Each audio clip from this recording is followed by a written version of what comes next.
I was 31 when this happened about 5 years ago. I had just moved into my new house, located in the same town where I grew up.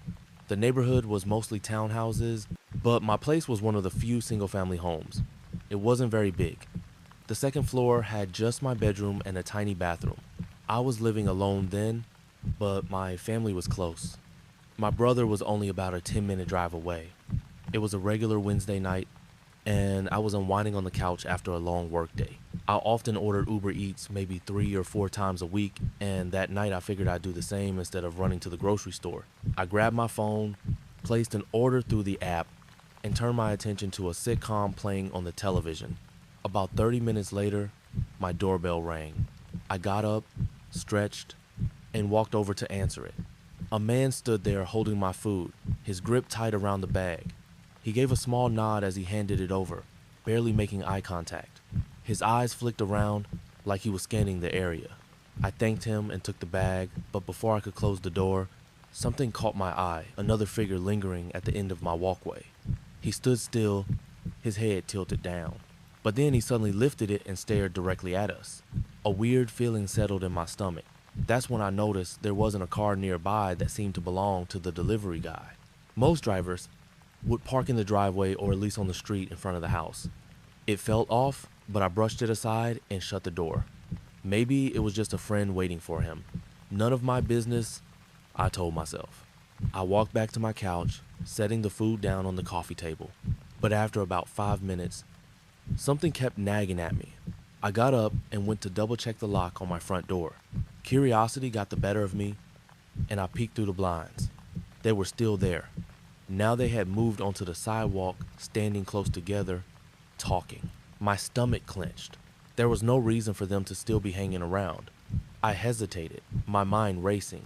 I didn't exactly have a reason to call the cops, but something about the situation made my skin crawl. Trying to shake off the unease, I walked back to the couch and stared at the bag of food sitting on the table. I couldn't bring myself to eat. My gut told me not to trust the guy who delivered it. A paranoid thought crept into my mind. What if they had messed with the food and were just waiting outside, expecting me to eat it? I knew it sounded ridiculous, but I couldn't shake the feeling.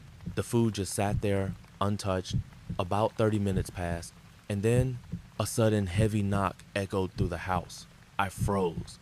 Moving carefully, I crept toward the front hallway. When I peeked around the corner, I could see them through the window, both men, standing on my porch. My heart pounded. I wasn't expecting anyone, and I already knew it had to be them. I was alone, and if they tried anything, I had no real way to fight back. My hands were shaking as I grabbed my phone and called my brother. He wasn't far, maybe 10 minutes away. The phone barely rang twice before he picked up. "Hey, I need you to come over right now." My voice was low, almost a whisper. I quickly explained the situation, trying not to panic. He didn't hesitate. "I'm on my way," he said. Then the call ended. Waiting for him felt like it stretched forever. The knocking stopped, but when I glanced through the window again, they were still standing there. Then the sound of the doorknob rattling sent a cold chill down my spine. Someone was testing it, trying to see if it would turn. I silently thanked myself for locking it earlier. My breathing was shaky, and I felt completely trapped just standing there, listening. Finally, headlights washed over the front of the house. My brother's car pulled into the driveway, and I barely had time to glance back at the men before they turned and walked away. Just like that, they strolled off down the sidewalk like nothing had happened. I rushed to unlock the door and let my brother in. We didn't talk much about it afterward. The police came, and I told them everything, but it didn't lead anywhere. I wanted to get the food tested just to be sure, but it turned out to be way too expensive. And without knowing exactly what to check for, they wouldn't even know where to start. The cops did track down the delivery guy, but he denied everything. Swore he never came back after dropping off the food. Said he never touched my door. But I know what I saw. It was him. I threw the food away and reported him on the app. But in the end, nothing came of it. He got away with it. It was supposed to be one off, if not the last, deliveries of the night for me. I was working at this pizzeria called Leonardo's. One of my bosses, Frank, was on the night shift with me. He was the one who usually chose who handled which delivery. We got an order for a couple of regular pizzas. He gave me a piece of paper with the address and the customer's phone number. This was in 2009. I didn't have a GPS on my phone, just a bare bones flip phone. I also didn't have one of those Garmin GPS devices. I still had to use an old school book of maps to find my way around when doing deliveries. The street name of the house I was supposed to deliver to was something along the lines of Willows Road. I can't remember the house number, nor do I remember the name on the order, but I do remember having the hardest time finding the place. It was in this really rural town, nothing but woods, farmland, and more woods. The lack of streetlights didn't help. I had to pull over a few times, turn on the interior lights, and check the map again. It was a very stress-inducing situation. I was on a quiet, dark, and confusing road when I decided to just call the number on the paper my boss gave me. The phone rang a bunch of times. There wasn't even an answering machine. He'd had to have rung about 10 times before someone finally picked up. I waited for them to say something. When they didn't, I said, "Hello?" Then a voice on the other end repeated it back to me.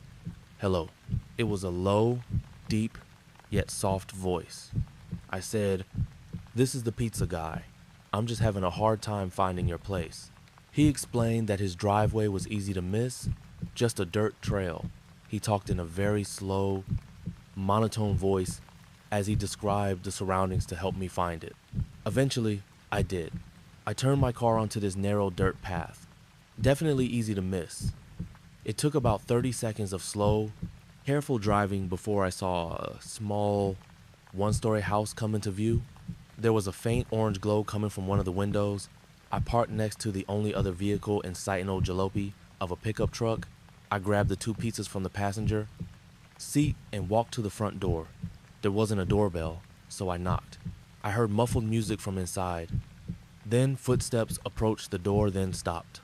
After maybe 10 seconds, the door cracked open. I could only see a quarter of someone's face, just one of their eyes peeking out. Nervously, I said, "Hey, you ordered the pizza, right?" The guy said, "Oh yes, the pizza." I recognized the voice from the phone. There was a weird pause. I didn't know what else to say. "Do you have the cash?" "Yes." "Let me go get it," he said and walked away. His footsteps faded into another room. There was super old music playing like 1930s old.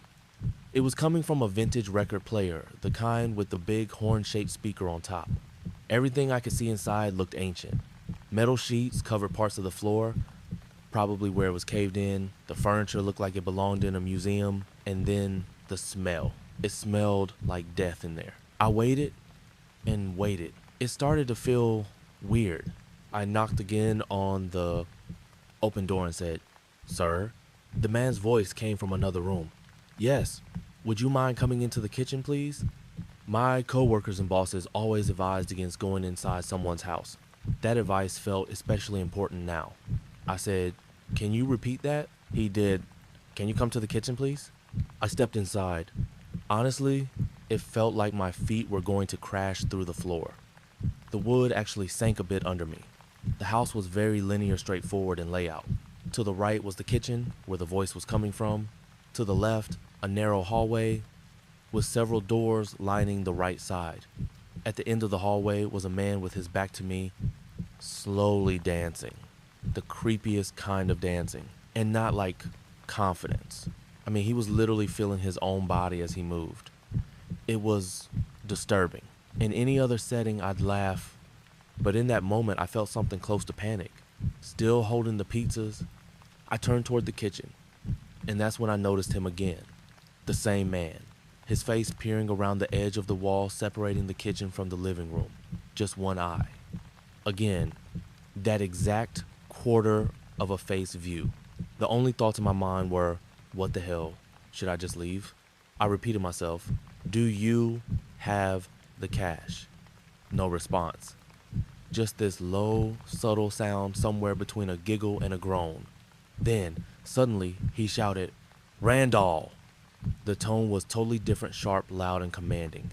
I'd reached my limit. I turned around and walked briskly toward the front door. As I passed the hallway again, I saw the dancer. He wasn't dancing anymore. He was just standing there, silently watching me. I didn't look back. I stepped out the door, closed it behind me, and hurried back to my car still holding the pizzas for some reason. I threw them onto the passenger seat and started the engine. As I backed out, angling to clear the pickup truck for a three-point turn, I glanced back at the house. The front door was fully open again. My heart pounded. I couldn't shake the idea that someone might be walking up to my car. Maybe they were. Maybe I'll never know.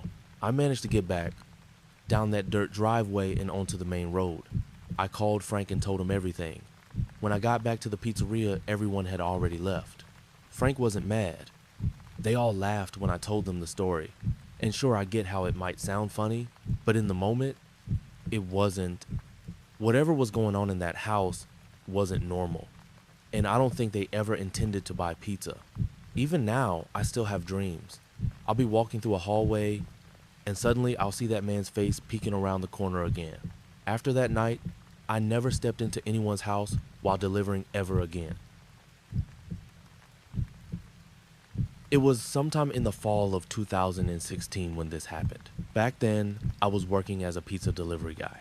I lived in a mid-sized town in northern Michigan, too big, but not exactly rural either. That night, I had to make what was probably the longest delivery I'd ever done. The address was deep in a wooded area, about a half hour from the pizza place. Since the restaurant was already on the edge of town, getting orders from people living way out in the middle of nowhere wasn't exactly strange. But something about this one felt off.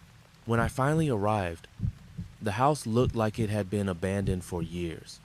The wood was rotting, the windows were covered in grime, and the whole place was swallowed up by the forest. Just to be sure, I called my boss and double-checked the address. He was in a terrible mood and snapped at me, saying it was correct and to just drop the pizza off.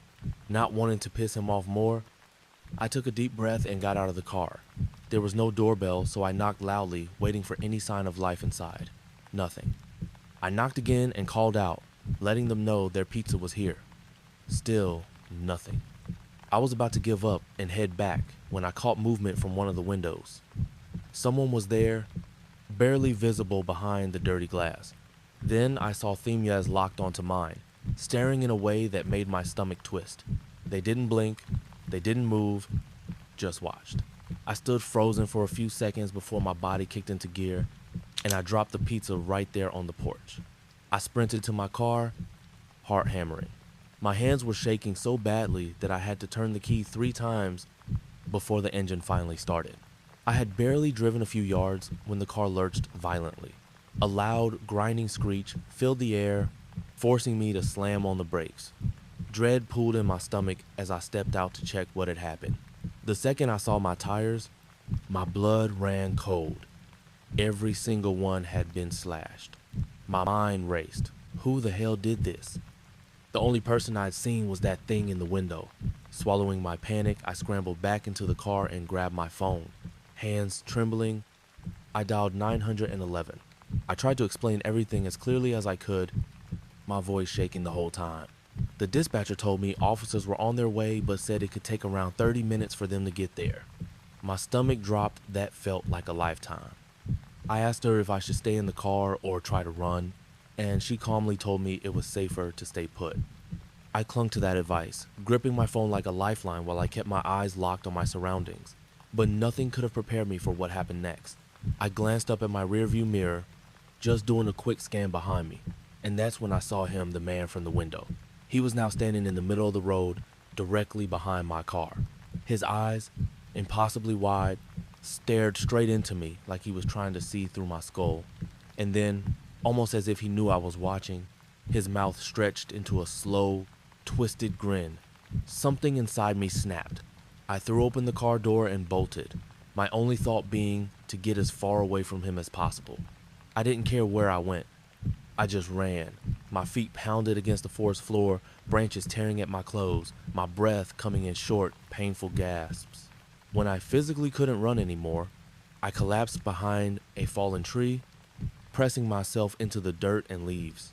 I don't know how long I crouched there, my entire body shaking, but eventually, I heard the distant wail of sirens. The sound gave me just enough strength to push myself up and start running back toward the road. I was exhausted, barely able to stay on my feet, but I knew I had to make it. When I finally broke through the trees, the first thing I saw was the flashing red and blue lights. The officers were already looking over my car. I stumbled toward them, shouting for help like a maniac, my legs nearly giving out. I collapsed onto the pavement, coughing so hard I could barely breathe. Two officers rushed over, hauling me up and trying to calm me down as they started asking questions. After I explained everything, they immediately searched the house. One officer stayed with me, trying to keep me steady while the others investigated. A few minutes later, they came back out holding a knife. The blade was long and jagged, and I instantly knew it had been used to destroy my tires. One officer muttered that this was probably the work of some deranged couple messing with people for fun. But the worst part, they never caught anyone. No footprints in the dirt, no sign of forced entry in the house, just that man's eyes burned into my memory forever. I quit my job right after that, switching to a retail gig in the city. But even now, years later, I still see his face in my nightmares, that awful grin glowing in the dark. I've been delivering pizzas for about 3 years now. The job is simple: drive around, hand over the food, take the cash, and move on. Most nights, nothing unusual happens. But one night, I had a delivery that made me walk away from the job for good. It was nearly midnight when the order came in. The address was way out past the main part of town, near an old industrial zone. That area always felt deserted, but I figured someone just had a late night craving. The drive was uneventful but eerie. The streets were empty, and most of the streetlights were either flickering or dead. My headlights were the only real source of light as I drove through the silent roads. When I pulled up to the house, it looked normal. Small, a little rundown, but nothing too weird. Then I noticed him. A man stood at the very edge of the driveway. He was tall, dressed in a gray jacket and worn-out jeans. He wasn't moving, just standing there, staring directly at my car. My headlights lit up his face, and he was smiling. The smile was wrong. It was too wide, like he was forcing it. Stretching his mouth too far. It wasn't friendly. It made my stomach tighten. I hesitated for a second, then grabbed the pizza and stepped out. "Got your order here," I said, trying to keep my voice steady. He didn't respond, just kept smiling, his eyes locked on me, unblinking. I walked closer, keeping my distance just enough to be cautious. "That'll be $22.5, I said, holding the pizza out. Slowly, he reached into his pocket and pulled out a handful of coins. "Exact change," he murmured. His voice was quiet, almost too soft to hear. Then he started counting the coins one by one. He lifted each coin up to eye level before dropping it into his other hand. He took his time, longer than necessary, and I just stood there, watching. The air felt colder than before, like the temperature had dropped in seconds. My fingers started going numb from holding the pizza box too long. I shifted on my feet, glancing back at my car. The headlights cut through the darkness, but beyond them, the night seemed unnaturally black. Something about it felt off. Finally, he pressed the coins into my palm. His fingers brushed against mine and his skin was ice cold. I quickly handed him the pizza, wanting the exchange to be over, but he didn't turn away. Instead, he just kept looking at me. His grin stretched even wider, and he tilted his head just a bit to the side. "You drive fast," he said. "Too fast, sometimes." My stomach dropped. There was no way he could know that. I'd never seen him before, and he definitely wasn't someone I'd delivered to before. "Oh, thanks," I muttered, taking a step back. My instinct screamed at me to leave. I turned on my heel and walked briskly to my car, my pulse hammering with each step. As soon as I was inside, I locked the doors, started the engine, and pulled away. I made it to the road and risked a glance in the rearview mirror. He was still there, standing at the edge of the driveway, holding the pizza, watching me. I pressed down on the gas, putting as much distance between us as possible. The farther I got from that place, the lighter I felt. The narrow, empty roads of the industrial area faded into the more familiar streets of town, and I started convincing myself I'd just overreacted. Then I saw him again, in the mirror, far behind me. He was walking. His posture was the same, head tilted slightly, that eerie grin still plastered on his face. He was wearing the same gray jacket, the same jeans. My foot pressed harder on the gas. There was no way he couldn't have followed me. Not on foot, not that fast. I didn't check the mirror again until I was nearly back in town. When I finally dared to look, he was gone. A shaky breath left my lips as I pulled into the parking lot of the pizza shop. The place was dark, the rest of the crew long gone for the night. I parked near the entrance, leaving the engine running while I tried to steady myself. Maybe I was just exhausted. Maybe my mind was playing tricks on me. Then my phone buzzed. I grabbed it, expecting it to be a reminder about my next shift. Instead, it was a message from a number I didn't recognize. Drive safe. I felt sick. My fingers clenched around the phone as I slowly lifted my gaze. He was there, standing at the far end of the parking lot, just barely visible in the dim glow of a flickering streetlight. He wasn't moving. That awful smile hadn't changed. I didn't wait. I threw the car into reverse and sped out of the lot, not stopping until I was home. I never went back to work after that. I kept delivering for a while. I needed the money. But as soon as I could afford to quit, I did. Some things just aren't worth the risk. This happened back in the late 90s when I was still in high school. I had a job delivering pizzas just enough to keep my car running and put some gas in the tank. The pizza place I worked for was the only one in town that would take deliveries out to the farthest parts of the area, and I was always the one sent out there. It wasn't usually a problem, just long, empty roads and the occasional late-night radio to keep me company. That night had been slow, and I was looking forward to clocking out. I'd been working since 7 p.m., and it was creeping up on 11. This was my last drop-off. The drive was quiet, nothing but the sound of my tires against the pavement. My eyelids felt heavy as I followed the long, empty road out past the town limits. Fields stretched out on both sides, nothing but farmland as far as I could see. That's when I spotted something. Someone, standing at the edge of the road up ahead. That alone was weird. There was nothing out there, no gas stations, no homes nearby, except for the occasional farmhouse way off in the distance. As I got closer, I saw it was a man waving his arms like he was trying to flag me down.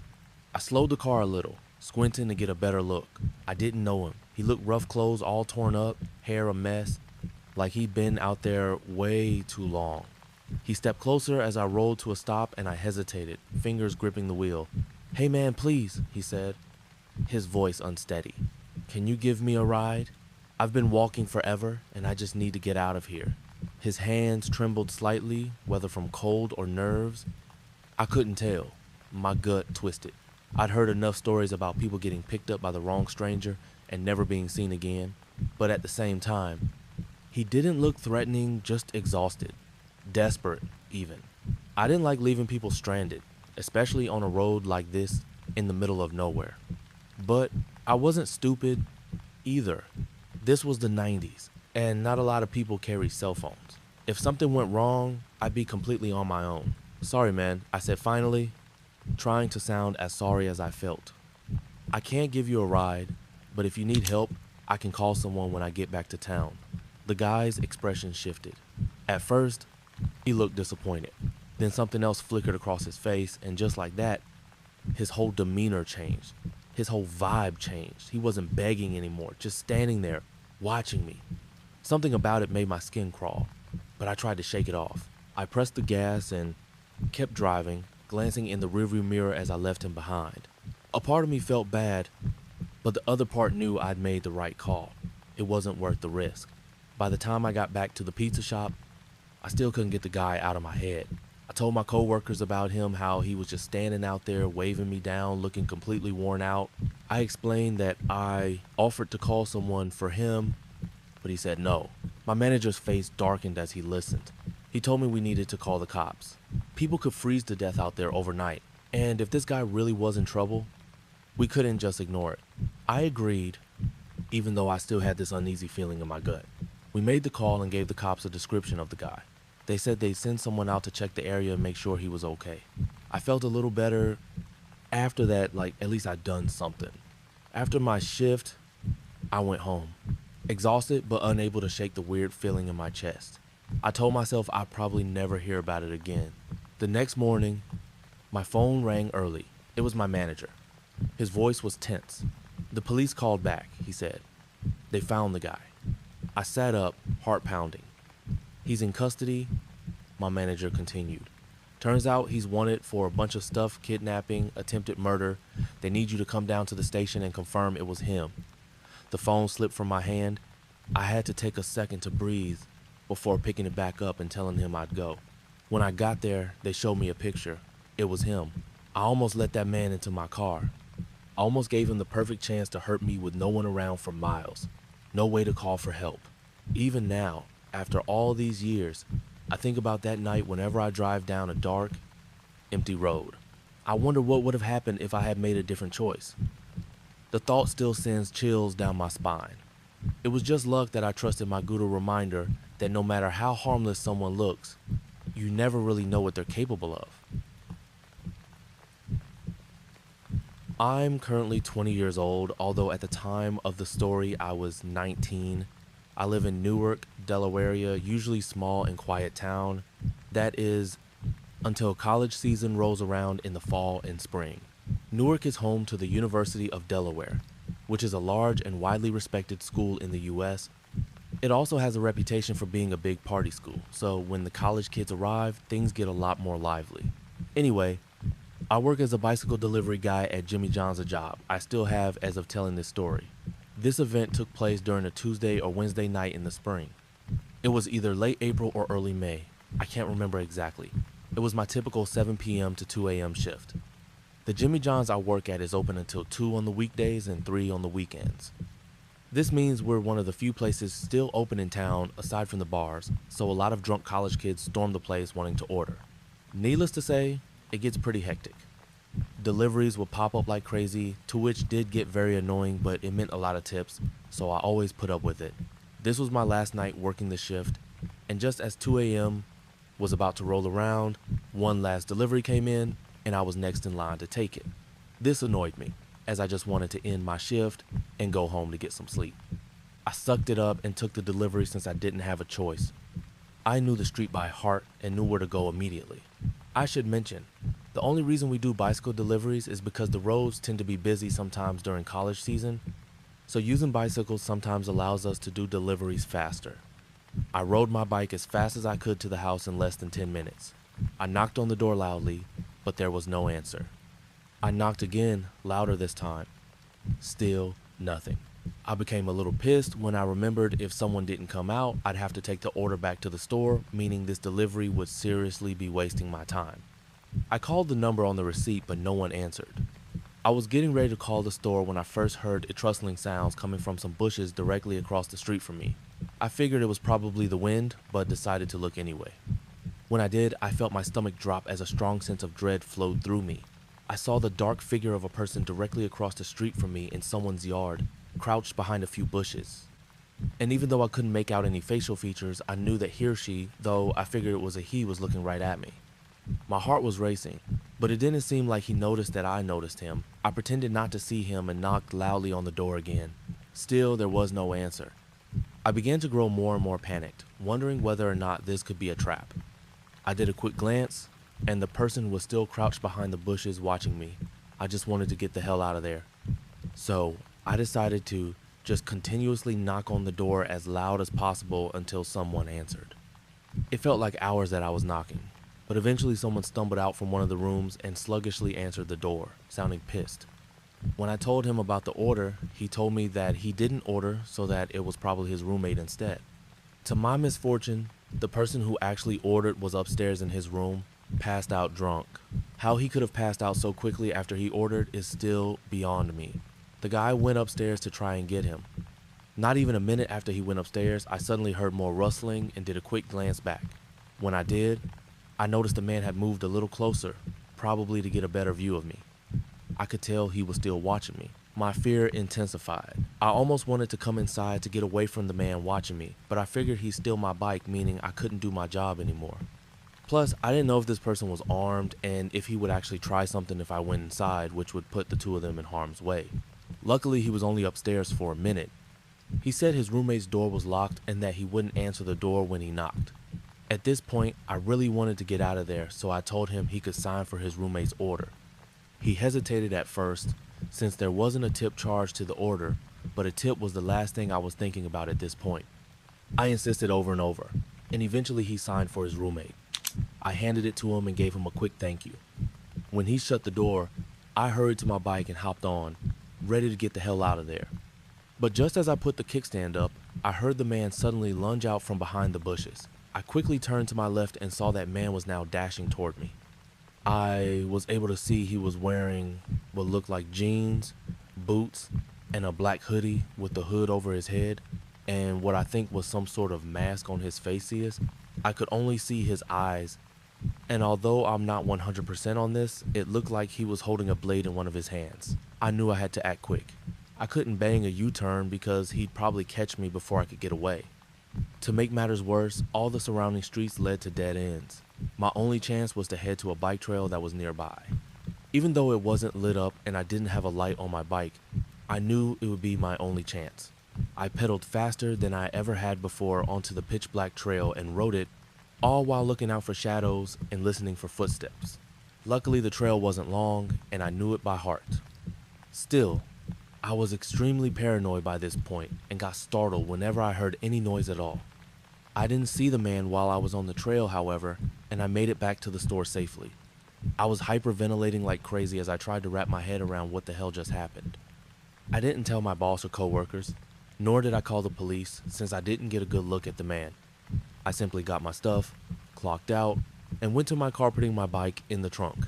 So thankful I decided to drive that night. I made it home safe without anyone following me, and that was that. I never saw the man again. I don't know what he wanted, whether he wanted to rob me or worse. I haven't worked another midnight shift since then, and now I carry nunchucks on me whenever I do any kind of night shift. Newark isn't known for being a dangerous town, so the fact that this happened here truly showed me that anything can happen anywhere to anyone at any time, no matter how safe or dangerous the area may be. I used to deliver for Uber Eats. I was having trouble paying off my student loans, so I was hustling to make whatever cash I could. I still lived with my parents at the time. It was late at night.